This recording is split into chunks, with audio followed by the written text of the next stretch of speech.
নমস্কার বন্ধুরা, সবাইকে স্বাগত রাজদীপ কিচেনে। আজকে চলে এসেছি একটি পাঁঠার মাংসের রেসিপি নিয়ে। না বন্ধুরা, এটা 800 টাকা কিলোর সেই মাটন নয়, এটা আমাদের গাছ পাটা। হ্যাঁ বন্ধুরা, আমাদের এখানে অনেকেই এঁচোড়কে গাছ পাটাই বলে থাকে। তো আপনাদের এখানে যদি এঁচোড়ের অন্য কোনো নাম আরও থেকে থাকে অবশ্যই আমাদের কমেন্ট করে জানাবেন। আমাদের এখানে এই এঁচোড় রেসিপিটি খুবই ফেমাস। আমাদের এখানে কম বেশি প্রত্যেকটাই বাঙালি বাড়িতে এই এঁচোড়ের রেসিপিটি হয়ে থাকে, এবং শুধু বাঙালি নয়, বিভিন্ন জায়গায় এই এঁচোড়ের রেসিপিটি খুবই ফেমাস। তো সেই জন্যই আমি এটাকে গাছ পাঠাই বলে থাকি, অনেকে আমরা এঁচোড়ও বলে থাকি। আমাদের বাড়িতে সাধারণত এটা এঁচোড় নামেই পরিচিত। তো আপনাদের ওখানে আর কী নামে পরিচিত সেটা অবশ্যই জানাবেন। তাহলে চলুন শুরু করে দেওয়া যাক আজকে এঁচোড়ের রেসিপিটি। এই এঁচোড়ের রেসিপির জন্য প্রথমে আপনাকে একটু এঁচোড় কেটে নিতে হবে, এবং আপনাকে একটি আলু কেটে নিতে হবে। আমাদের এখানে এই যে এঁচোড়টি আমরা ইউজ করেছি সেটি আমাদের বাড়ির নিজস্ব গাছেরই এঁচোড়। তো আপনাদের এখানে অবশ্যই সবার বাড়িতে তো পসিবল হয় না গাছের, তো বাজার থেকে এটা খুবই অ্যাভেলেবেল একটি সবজি। তো আপনারা অবশ্যই এখন এই সিজনে এঁচোড়টি খুবই অ্যাভেলেবেল বাজারে। তো আপনারা এঁচোড়টি কিনে যদি কাটা অবস্থায় পান তো অবশ্যই ভালো, না হলে যখন কাটবেন একটু তেল দিয়ে আপনারা কাটবেন যাতে আঠাটা লেগে না যায়। তো এঁচোড়টি ভালো করে সেদ্ধ করে আমরা জল ঝরিয়ে নিয়েছি, এবং এঁচোড়ের রেসিপিটি করার জন্য আমাদের যেগুলো লাগবে সেটা হলো সর্ষের তেল, কিছু আপনার ফোড়নের জন্য লাগবে তেজপাতা, জিরে, শুকনো লঙ্কা।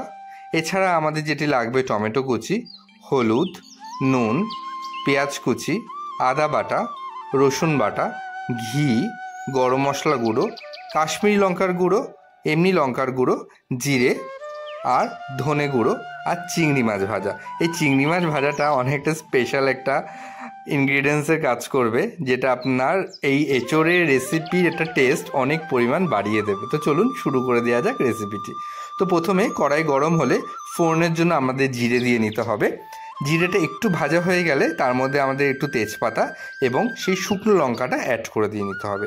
এই শুকনো লঙ্কা এবং জিরে, তেজপাতা সমস্ত কিছু ভালো মতো ভাজা হয়ে গেলে এবং কাঁচা গন্ধটা চলে গেলে আপনাকে যেটা পেঁয়াজ কুচিটা আছে সেটা আপনাকে পুরোটা অ্যাড করে দিতে হবে। পেঁয়াজ কুচিটা অ্যাড করে দেওয়ার পরে আপনার রসুন বাটা এবং আদা বাটাটাকেও অ্যাড করে দিতে হবে, এবং এটাকে ভালো করে কষাতে থাকতে হবে যতক্ষণে এর একটা কাঁচা যে ফ্লেভারটা আছে সেটা চলে যায়। এবং তারপরে আপনাকে এর মধ্যে একটু পরিমাণ মতো নুন এবং হলুদ গুঁড়ো অ্যাড করে নিতে হবে। মনে রাখবেন, এঁচোড় সেদ্ধর সময় আপনারা এঁচোড় সেদ্ধর মধ্যে হলুদ এবং নুনও ইউজ করেছেন, তো সেই ব্যালেন্সটাকে রেখে আপনাকে এখানে নুন আর হলুদটাকে অ্যাড করতে হবে। যেই মশলাটা একটু কষা হয়ে যাবে তখন আপনাকে টমেটো কুচি অ্যাড করতে হবে, এবং তার সাথে আপনাকে জিরে গুঁড়োটা এবং যে শুকনো লঙ্কার গুঁড়োটা আছে সেটাকে আপনার অ্যাড করতে হবে। শুকনো লঙ্কার গুঁড়োটা পুরোটাই অপশনাল, আপনারা চাইলে কাঁচা লঙ্কাও ইউজ করতে পারেন, এবং যদি আপনারা মনে করেন যে আপনাদের ঝাল খেতে কোনো অসুবিধা হয় না তো আমরা সেক্ষেত্রে শুকনো লঙ্কার গুঁড়োটা ইউজ করতে পারেন। শুকনো লঙ্কার গুঁড়োটা দিয়ে ভালো করে কষানোর পর আমরা কাশ্মীরি লঙ্কার গুঁড়ো অ্যাড করেছি, এতে একটা সুন্দর কালার চলে আসে। আপনারা যদি মনে করেন যে এটা আপনারা স্কিপ করবেন তো সেটাও আপনারা করতে পারেন। দেখুন মশলাটা বেশ ভালো মতো কষানো হয়ে গেছে। তো এরকম অবস্থায় আমাদের যে সেদ্ধ করে আলু এবং এঁচোড়টা রাখা ছিল সেই এঁচোড়টা আমরা এখানে দিয়ে দিয়েছি। আমরা সাধারণত একটু দানাওয়ালা এঁচোড় খেতেই ভালোবাসি, অনেকে আবার একদম কচি এঁচোড় যেটাকে অনেকটা পনিরের মতোও লাগে সেটা খেতেও ভালোবাসে। তো আমরা দু রকমই অবশ্য খাই।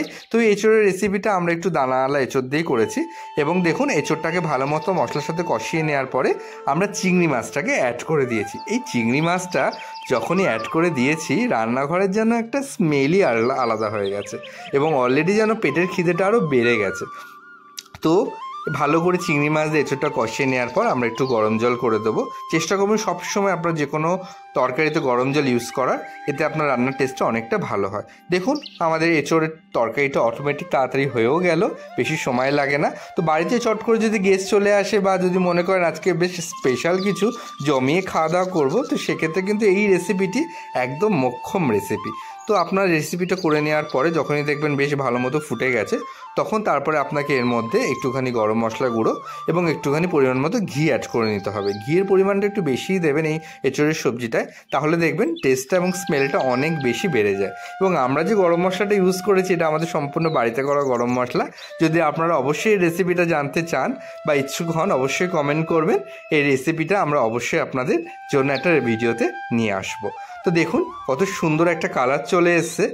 আর এত সুন্দর একটা বন্ধুরা স্মেল বেরিয়েছে, আপনারা সামনে না থাকলে বিশ্বাস করবেন না। কম বেশি সবার বাড়িতে এঁচড় হয়ে থাকে, চিংড়ি মাছ দিয়ে এইভাবে ইজিভাবে একটু এঁচড়ের সবজিটা একবার আপনারা করে দেখবেন। আশা করি আপনাদের সবার প্রচণ্ড ভালো লাগবে। এইভাবে অন্যান্য রেসিপি নেওয়ার জন্য এবং কী কী রেসিপি দেখতে চান অবশ্যই কমেন্ট করে জানাবেন। আমাদের ফেসবুক পেজটাকে ফলো করে দেবেন, ইউটিউবটাকে সাবস্ক্রাইব করে দেবেন বন্ধুরা। এইভাবে আমাদের সাথে থাকবেন, সুস্থ থাকবেন। ধন্যবাদ বন্ধুরা, সবাই ভালো থাকবেন এবং আমাদের সাথে এগিয়ে থাকার জন্য অনেক ধন্যবাদ সবাইকে।